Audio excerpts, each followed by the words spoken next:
When you rate an anime show that you've watched, it becomes crystal clear to you to what extent you like that show. It's either good, great, mid, bad, or garbage, right? Well, that's what I thought before I knew about Grappler Baki, an anime show that I have a hate and love relationship with. Baki The Grappler is a manga and an anime about a teenager called, well, Baki Hanma, who wishes to become a stronger fighter in order to defeat his own father, the strongest creature alive, Yujiro Hanma. Plot-wise, that's all you need to know. There isn't too much plot going on after all. And you could tell from its title and its concept that it's just another regular fighting anime, right? Size you thought. Let me tell you about its storyline, the pacing and the story progression, and you tell me. So, as the story progresses, your main character being a fighter would naturally develop with time and get stronger, right? Which would also mean that his opponents would get stronger and stronger every time. That sounds like a no-brainer to me. However, if you look back his opponents from beginning to end, you might think otherwise. So, Baki is 13 at this point of the series, and he had been training ever since he was a child. He had the best doctors, equipment, and food. He became too strong at such an early age and went out there looking for a challenge. At 13, like, slow down, bro. He got this brilliant idea of challenging 100 armed gangsters all by himself. He managed to defeat 37 of them before his plot armor stopped working and he got his ass kicked. Just a few days after losing miserably to those nobodies, he decided it's a good idea to challenge Yuri Tchaikovsky, a welterweight boxing champion in Japan. And I honestly don't know which one of these would be a stronger challenge, but I sure to hell don't think anyone can beat 37 grown-up armed adults all by themselves. Can they? I mean, even Iron Mike might not be able to beat 3 people all charging against him with knives, let alone 100 of them. Baki, despite his young age, gave this Yuri Tchaikovsky guy a hard time, but in the end he ended up taking another L. And honestly, it's great to see a main character getting his ass kicked. Baki, after his defeat, he couldn't accept it. As a matter of fact, he was so mad they destroyed all of his top quality equipment, talked shit to his expert special doctors, and just left. He thought that his training regimen was not good enough, and he decided to train in the jungle. Yeah, that's quite a logical decision there. When he got there, he met this random dude who told him that there was a giant ape called Yasha. And Baki, being the rational thinker he is, he thought like, oh wow, really? I should probably go fight him. But no, Baki's like really big. He's a giant ape, you know? That's why I said giant. Yeah, it's fine, nothing is gonna go wrong. And yeah, he decided to do that after losing to a welterweight champion. And surprise, surprise, Baki loses again. Miserably, almost dying, and he just can't have enough, can he? He swore to get revenge and began training, doing the same kind of strength training that he was used to do, if not worse, but cooler, I guess. And yet, he still got extremely buff in a span of just 3 months. I'm like, okay, how is this shit supposed to be better than expert-assisted training with the best diet? The character decisions surely didn't make much sense up to this point. Not only that, but Baki was even able to defeat this giant Yasha ape, who, by the way, is quite intelligent, athletic, and even mimics human movements. And look at the size of this thing. Can you imagine how hard a punch from him would hit? It would definitely smash your skull open, for crying out loud. And yet, Baki could tank blows from this dude right to the fucking head multiple times and emerge victorious. It turns out that Baki didn't just get more powerful, but he also activated his demon plot armor. That's what he was training here for. And of course, after a giant athletic ape, next opponent is gonna be even more monstrous, right? Boy, we're getting ready to fight some giant African elephant. Nope. A 15-year-old mafia boss. It's like Goku goes to Namek in order to defeat Frieza and he has to go Super Saiyan to defeat him. But then in the next arc he has to fight Raditz. It's just stupid. It can't happen like that. Oh yes, I forgot. Baki was only 13, so it makes sense for him to fight a person who is just 15, right? This guy has an insane, unrealistic grip strength that he can rip up tires and full decks of playing cards. No, that's quite terrifying. That's way greater and more terrifying than the great Yasha ape. But it's fine. It's completely fine. I accept it. Because we were blessed with an anime fight that not only can get you entertained, but also erect. This fight literally had more moaning than a fucking hentai video.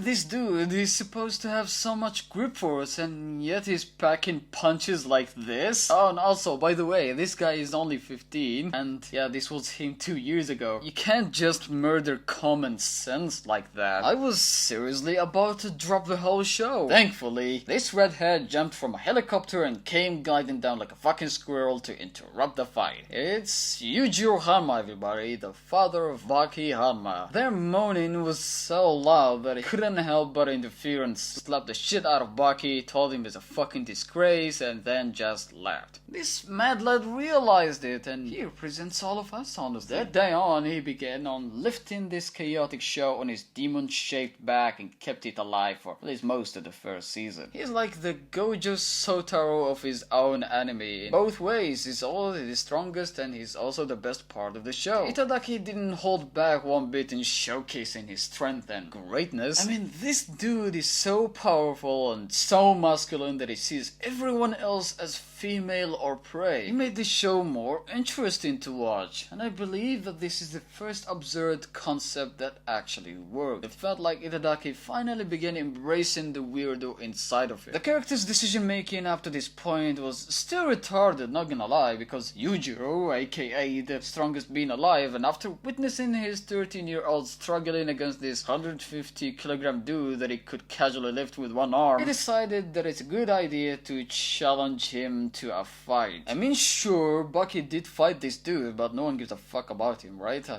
label him as filler myself. Could say that Yujiro has always been yearning for a challenge, and he got so lonely at the top that he would do anything to fight a strong opponent. But there are a lot of other characters that he could go after at this point, since Baki is still so fucking young. Let's just assume that he's tired of humans. Humans are too fucking weak, and that he needs a Hanma like himself, which is a race, basically, like the Saiyans of this show, to give him a good challenge. Well, maybe he had a lot of hope and faith in this one. I mean, he has put a lot of effort into making Baki stronger. When he went on to spread his seed, has found this woman called Emi, and he glared at her with his sexy eyes, kissed her in front of her fiancé, killed him, and then told her, "You have to raise my child," and she's like, "Oh, okay, I'm gonna do that." But how will you know he will be a boy in the first place? Well, the Hanma semen is so powerful that it produces men 99.99% of the time. Okay, but how would you know that they would come after you? Oh, that's okay. I'll just give you the night of your life, and you will come running after me for validation, and train my own son till the day he could give me a good fight. Just hoping you would get in bed with me another time. God damn, this dude really thought about everything, right? And yeah,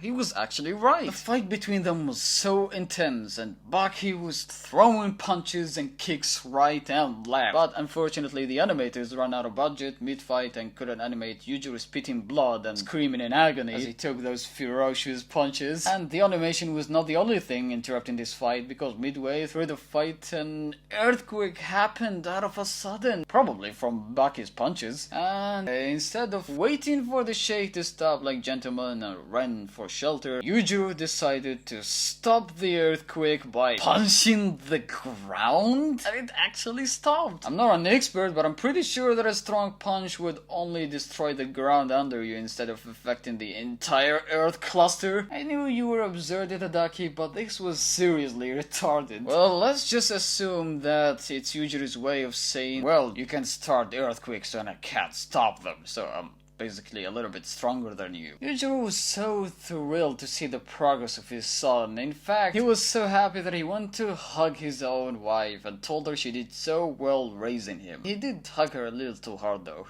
All these things happen, you know, being a person that could stop earthquakes. It becomes hard sometimes to control your strength. And yeah, as you could expect, when a main character gets a very devastating, humiliating beatdown, he gets a 2-year time skip like a regular shonen anime. He manned up and stopped using his hair paint to imitate his own father and returned his hair color to normal, a brown. As you could expect, after he fought all of these dudes and won, now you would think that he would become such a monster, right? Here's when things start getting a little too retarded. So he goes to this guy, which is the guy that arranges most of the fights in this show, and he tells him about this tournament. Baki, being a fighter, obviously joins it and even wins wins, he becomes world champion. Behind the scenes! We got this random fight, and then Baki just becomes a champion. And then after fighting random punching bags, he gets another time skip. And he's 17 now and ready to defend his title or get another title in the... That confused the fuck out of me, honestly, when I watched it. They did 2 time skips just in the first season. And they also made absolutely no sense. I mean, if you're gonna give your character a 2-year time skip, at least showcase his strength. Did he learn something? How much did he get stronger? And all of that. The animation was awful. The soundtracks, except for a few acceptable ones, the rest are garbage. The opening was just okay, but you get the gist of it, right? Most of the aspects of the show are just either bad or awful, with just a little few good things out there that kept the show alive. And honestly, I wouldn't have finished it if it wasn't for the Netflix show that I was hyped for. Script writing got slightly better, both in the manga and in the anime. It featured characters like Doppo, Goki, Katsumi, Hanayama, Baki, or our fan favorites, Jack and Ritsu. And these characters were actually quite likable and well written. The concept behind them and the design, their backstory, they give a flavor to the show that we would later appreciate in the Netflix series. I think Itadaki finally found his style, or at least was about to find it. He began doing those mid-fight explanations that would explain why a character used such a move, the story behind it, and how much it takes to hone that particular style. And the thing I loved about this arc is it consists mainly of fighters. And these fighters, compared to the other fighting animes, they don't really fight for a great ambition like in Dragon Ball Z, for example. No, they fight for the sake of fighting. They love fighting. And it was so interesting to see different fighters with different backgrounds and different fighting disciplines clash against each other. In fact, we loved the story behind each fighter that we deep down wanted none of them to come out as the losing side. Given a unique concept to each fight was pretty much enjoyable to watch. For example, Aikido, which is a martial art that uses enemies' force against them, versus an incredibly savage and aggressive opponent. 4,000 years worth of martial arts versus plot armor Hanma. The fighters varied as well in their power, strength, size, and personality, and also obviously fighting style. But the thing that I think improved the best was the foreshadowing of the main antagonist of the arc, Jack Hanma. We witnessed the heartbreaking backstory of Jack and to what extent he was ready to become stronger. His main goal was to defeat and kill Yujiro Hanma as revenge for what he did to his own mother. Yep,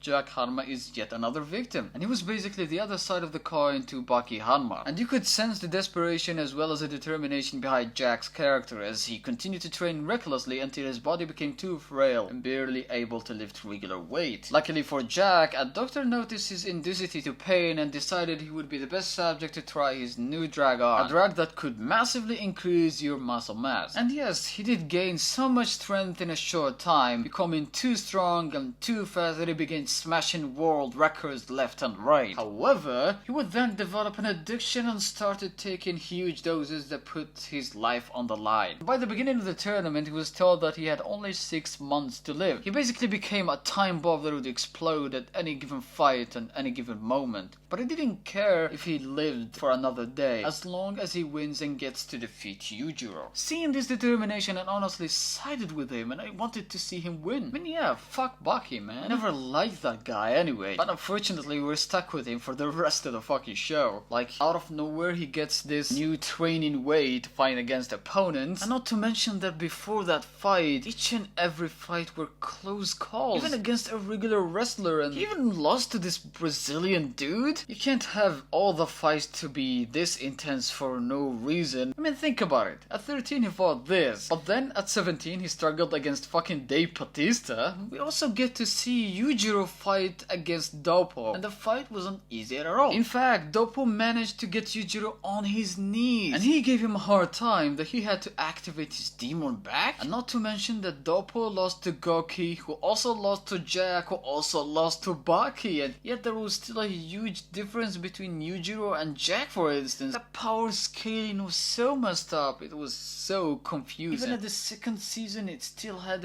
really major problems. But the thing that was really missing in this show, that was only featured in a couple of fights, was the stakes of each fight. Obviously, if the fights between each other, with the only rule being not to use weapons, that would still mean that there is the possibility of death. And this is only happening for the fight of Doppo, for example, and the stakes for Jack Hanma. I mean, can you believe that? It's a fighting anime, and yet we are used to our fighters getting out alive of each fight. And even when someone was supposed to die, he gets revived manually. And this is something that actually quite changed in the Netflix show. But since it was like an era and another era, I think it's fair to split this video into two parts. So if you wanna know more, and trust me, you will want to know more about this, you will click on the other video. I didn't quite reach to my conclusion or prove why it's both good and bad, but I'm gonna reach to that conclusion in the next video, so make sure you watch it too.